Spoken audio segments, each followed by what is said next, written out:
Your favorite crab meat pizza is here, Mom. Eat as much as you want. My daughter-in-law sets the plate in front of me, acting unusually kind. I'm not stupid enough to not question this sudden change. I suspect my eldest child and his wife are trying to set me up using food. I think they are really mean people who would go so far as to try to trick me. It's clear that something is off with this fancy pizza. After all, they've been hostile and have pulled various stunts on me before. Their sudden niceness is actually suspicious. It would be foolish not to think they're up to something. I don't want to be looked down upon. I can protect myself too, and turn the tables on them if needed. My name is Mary, a housewife in my 60s. I live alone since my husband passed away. Years ago when he died, my eldest child and their wife offered for me to move in with them. They were newlyweds then, and I wanted them to enjoy that special time, so I declined. Still, they said they were worried and moved into a house near mine. They are still newly married and want to enjoy their time together. I was truly grateful for their thoughtfulness. They visited often, even when I told them they didn't have to. I also told them it's okay if you don't come that often. I decided to indulge my eldest child when they said, "I'm worried about you, Mom." My daughter-in-law, too, would come over when my eldest was busy, saying, "I want to get along with you." I was proud of my child for finding such a good wife. But at that time, I was clueless. I didn't know why they were being so kind to me or what they were really thinking. Looking back, I get annoyed at my own naivety. Kindness without strings attached isn't something you get easily. I was swayed by their sweet words. However, I eventually found out their true intentions. One day, they visited and ended up staying the night since they had no plans for the next day. I didn't want to intrude on their time as a couple, so I suggested they could go home since it was close by. But my daughter-in-law insisted. We want to deepen our relationship, so we'd like to stay. So I let them. I offered them the guest room. My late husband built this house, and it's too big for just me, with many unused rooms. The room was a bit dusty, but my daughter-in-law helped clean it up. She's good at housework and has been helpful since they got married, so I had a good impression of her. In the middle of the night, I woke up thirsty and went to the kitchen. On the way, I noticed the living room light was on. Curious, I peeked in and saw them sitting on the sofa talking. I couldn't help but eavesdrop. Then, I heard a conversation between the eldest child and his wife. "I'm exhausted. That old lady works us too hard, don't you think?" "Just hang in there a bit longer. Once Mom gives us the inheritance, we're done.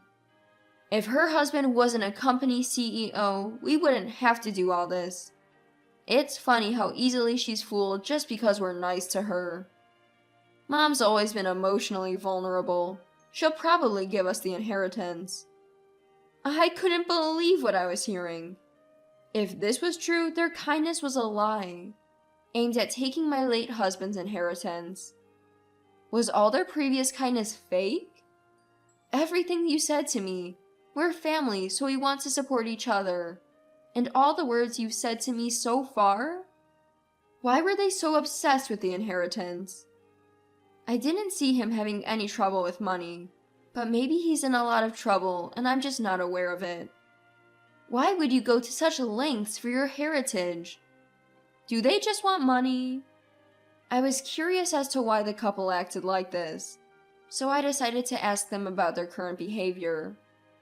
After asking around the neighborhood and among friends, a shocking truth came to light. They were both deep into gambling and had amassed a huge debt. It was an amount they couldn't possibly repay with regular jobs. I understood why they'd be desperate for the inheritance. My late husband had left a considerable amount to our eldest child. Even if it was less than what I received, it was a significant sum. They had squandered it all and turned it into debt. Their kindness was all for the sake of getting the inheritance from me. I became cautious around them from then on. Do you need any help, Mom? We want to be there for you. I'm fine, thank you. I've gotten used to living alone. Please prioritize your own lives. My daughter-in-law responded with empty words. I'm glad to hear that. But her face had turned stern. She's probably annoyed because I'm not dancing to her tune.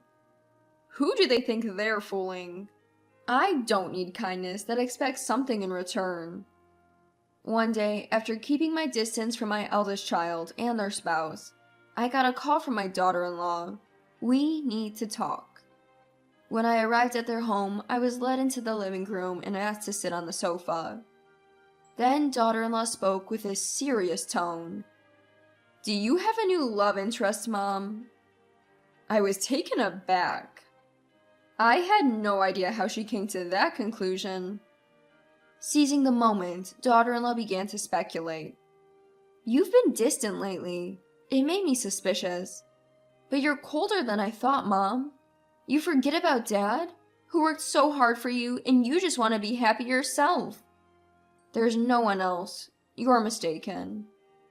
Even when I denied it, daughter-in-law wasn't listening.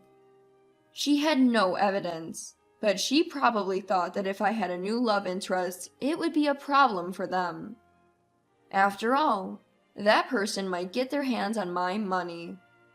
Mom, you should really reconsider dating at your age. Have you thought about your position? Why would you say something so cruel? I don't mean to be cruel. I'm just worried about you, Mom. What if this person is deceiving you? You'd be the one getting hurt. And I can't stand that. I saw right through her. She was just trying to protect her inheritance. But daughter-in-law, wanting to play the caring daughter-in-law, never showed her true colors. That's fine for now. The true nature of the eldest child couple must be seen at the right time. I'll see their true selves when the time is right. And that time came sooner than expected. Happy birthday, Mom. This is just a small thing. My eldest child handed me a bag from a fancy pizza place. Inside were various pizzas, including my favorite, loaded with crab meat. Thank you. Let me just plate these up. No, you're the star today, Mom. Sit down. I'll do it. Saying that, daughter-in-law took the bag and disappeared into the kitchen. My eldest child followed her to help. They might be pretending to celebrate my birthday, but I knew something was up. What could it be? As I pondered, they returned with plates. In front of me was a plate loaded with crab meat pizza. Here's your favorite crab meat pizza, Mom. Eat up. My eldest child nodded in agreement. To anyone else, it would look like a happy birthday celebration. But I knew better. There must be something on this plate. I'm not that naive. It was despised. It would be strange not to question their overly kind behavior. With my husband gone, I have to protect myself. I'll never trust them. They'll regret making a fool out of me. Regret it deeply. Well, it does look delicious, but my taste has changed recently. I prefer the foie gras on your plate. Saying that, I reached for my eldest child's plate. I had always said I didn't like foie gras, so their plate had more of it. Wait, Mom! My eldest child tried to stop me. I tilted my head and feigned confusion. Is it a problem? You used to love crab meat too, right? Well, my taste changed too. I've started to like foie gras. Is that so? Then let's not be biased and share both. At my words, my eldest child's face turned pale in an instant. The crab meat pizza, which I had always said I loved, was only on my plate. Clearly, they had planned to set me up by tampering with my favorite pizza. My eldest child's reluctance to eat it was proof enough. But it looked so delicious. Why don't you try a piece? Saying that, I grabbed a slice of the crab meat pizza and brought it to my eldest child's mouth. With no way out, they took a bite as if bracing for impact. Daughter-in-law looked at my eldest child with concern. That's how pale their face had turned. Oh, you look a bit green. Maybe it didn't taste good? Mom, considering how my husband is feeling, maybe the pizza isn't good. I'm sorry, but let's call it a day, and I'll prepare something new. Daughter-in-law sounded panicked. She must have thought it was impossible to continue the meal. But your son doesn't look well. Stay the night. It's not safe for you to go home. No, we'll leave. Don't be shy. You've been so good to me. Daughter-in-law tried to make excuses, saying, but, and, well. It was clear she wanted to leave. I've always thought that for a couple trying to deceive people, they're terrible liars. They panic when something unexpected happens. As I watched my eldest child, something strange began to happen after a few minutes. With a loud thud, they collapsed. I approached and found them snoring. It was clear they had been drugged with a sleeping pill. Oh, fell asleep, did you? Must have been tired. As I tilted my head, daughter-in-law shouted, "Oh, enough! Why won't things go as planned? We talked about how important today was. Wake up now."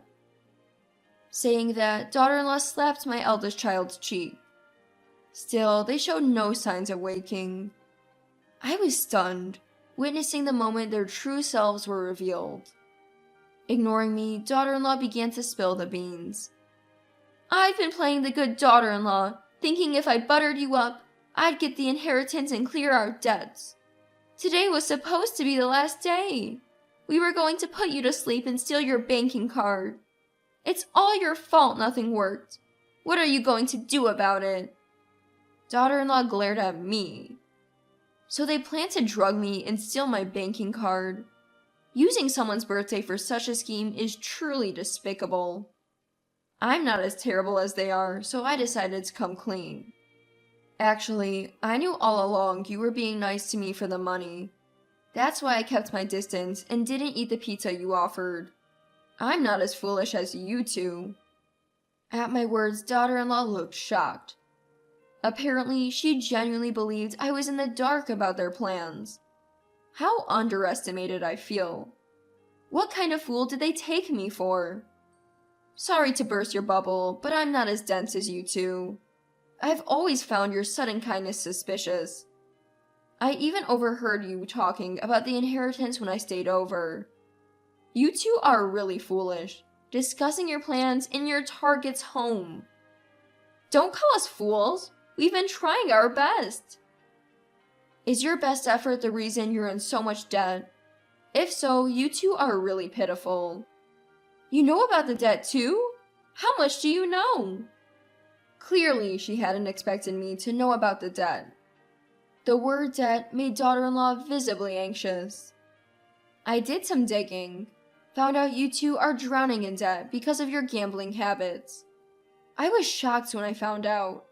You've managed to accumulate quite a debt. At my words, daughter-in-law's face turned increasingly pale. She must have realized there was no way out.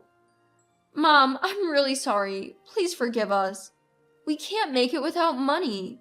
Please lend us some. We'll pay you back. Saying this, daughter-in-law deeply apologized on the spot. Her demeanor had lost its previous confidence, clearly showing she was at her limit. Even in this situation, she was still asking for money. I was shocked to realize that, to her, I was just a convenient source of financial support. Sorry, but I won't give you a single cent. I have no money to give to people like you. Don't say that. There's the inheritance from your late husband, right? You have money. Please help us. No, I can't trust people like you to pay me back. Take responsibility for your own actions. Daughter-in-law looked downcast at my words, but she seemed to understand my resolve, and didn't ask for money again. After that, my interactions with my eldest son and daughter-in-law dwindled. They stopped coming to my house and barely even contacted me. When those days arrived, contrary to my expectations, I didn't feel lonely.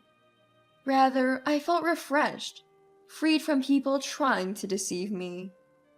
Later, my eldest child and daughter-in-law moved away. According to neighbors, they were taken away by some rather shady-looking people. Probably they couldn't pay off their debt and were taken to a distant state. They might be in a terrifying situation there. They might be suffering so much they want to run away. But that's none of my business anymore. We're unrelated now. I reported the end of this turbulent chapter to my late husband's photo. It seems like his expression in the photo was one of relief. My only family is my late husband. The only person who truly stood by me and supported me was him. Life is short, but I want to live it strongly, cherishing the memories I made with my husband.